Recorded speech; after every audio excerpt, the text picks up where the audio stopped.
Bueno, para comenzar con el primer circuito, podemos observar que la fuente de entrada es con ayuda de un generador de señal, que tendrá un voltaje de 12 voltios pico a pico.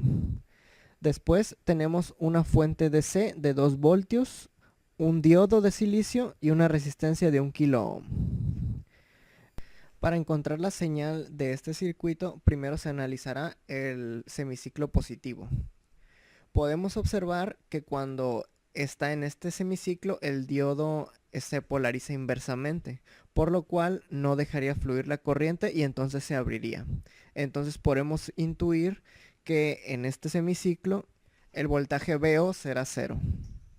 Al cambiar al semiciclo negativo, se puede observar que las dos fuentes están en serie, por lo tanto se pueden restar, teniendo 4 menos 2.7 voltios que equivaldrían a la fuente y el voltaje que consume el diodo.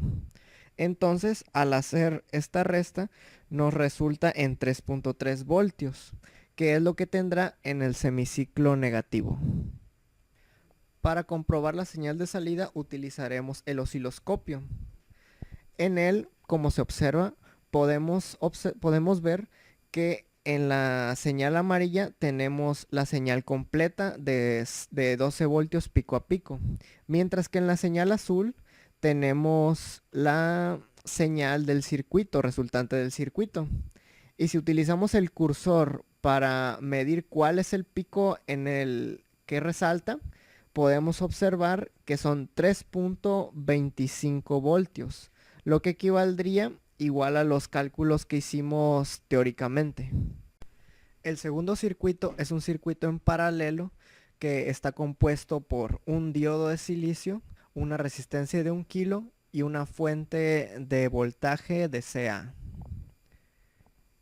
A esta fuente se le asignaron 12 voltios. Ahora comenzaremos con el análisis. Primero analizaremos el semiciclo positivo del circuito.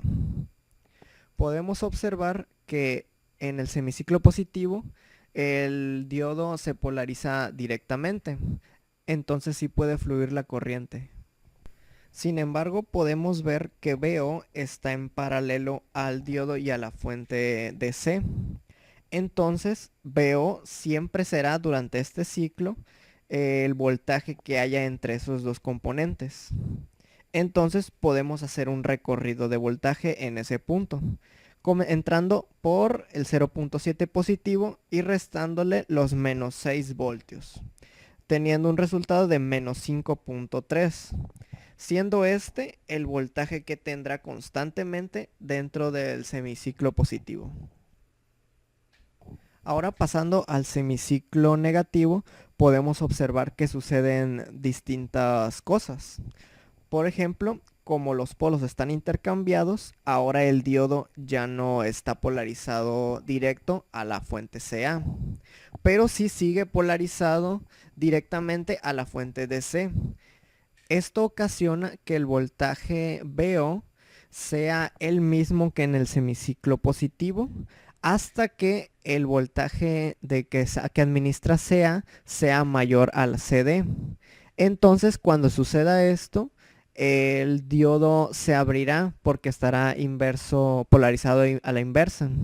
Entonces, el voltaje VO tomará otro camino para medir, que será directamente a la fuente Ca.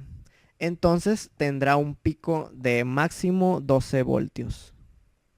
Para comprobar el análisis, utilizaremos la gráfica análoga. En esta podemos observar dos señales. La roja, que representa a la señal original, que son de 12 voltios, y la señal verde, que es la señal que tendría el circuito. Podemos observar que durante un cierto periodo de tiempo el voltaje se mantiene constante. Y si podemos observar abajo a la derecha, nos marca un voltaje de menos 5.30, como habíamos predicho en el semiciclo positivo en los cálculos. Y después podemos observar que el voltaje cae hacia un máximo de 12 voltios, que esto correspondería al semiciclo negativo. Y con eso podríamos comprobar que la señal que predecimos en libreta resulta igual a la comprobación en el programa Proteus. Ahora bien, para nuestro tercer circuito tenemos un acortador conectado en serie, con un generador de señal que nos va a suministrar 12 volts pico a pico, una fuente de corriente directa de 2 volts, un diodo de silicio y una resistencia de 3 kilo ohms, además de la medición de V0 en nuestro circuito. El generador de señal nos va a generar una señal triangular, muy parecida a la que estamos viendo aquí, donde va a haber valores positivos y negativos. Eso lo va a generar el generador de señal, vaya la redundancia. Bueno, nuestro análisis comienza con el semiciclo positivo, iniciando por un voltaje 0, donde nuestra fuente de voltaje de corriente directa va a polarizar nuestro diodo en directa, teniendo así una medición de V0 de 1.3 volts. Como podemos observar aquí en la gráfica analógica que nos brinda el Proteus, podemos observar cuando se inicia en el voltaje 0, ya hay una corriente que se inicia en 1.3, como lo habíamos mencionado. La gráfica verde es la que nos suministra el generador de señal, mientras que la gráfica azul es la que se mide con V0. Como podemos observar, para los demás valores positivos van a irse sumando junto al voltaje que va a brindar el generador de señal, aumentándose 1.3 volts porque también se le tiene que restar lo que consume el diodo. Vamos a tener un voltaje máximo de 7.3 volts en el semiciclo positivo. Y bueno, después de haber alcanzado nuestro valor máximo en nuestro circuito, el voltaje va a ir disminuyendo hasta llegar a los valores negativos, y ahí es cuando comienza el análisis de los voltajes negativos o el semiciclo negativo. Bueno, cuando tenemos un voltaje de menos 1 volts que lo está suministrando el generador de señal, que se puede ver aquí, nuestra fuente de corriente directa aún va a estar suministrando su voltaje de 2. Por eso es que al llegar a menos 1 todavía tenemos un pequeño voltaje aquí que es de 0.3 volts. Cuando ya comienzan los valores negativos del 2 al menos 6, observamos que ya el circuito se polariza en inversa, por lo que va a impedir el flujo de corriente llegando a 0, y hasta que vuelvan a entrar los valores positivos vuelve a subir.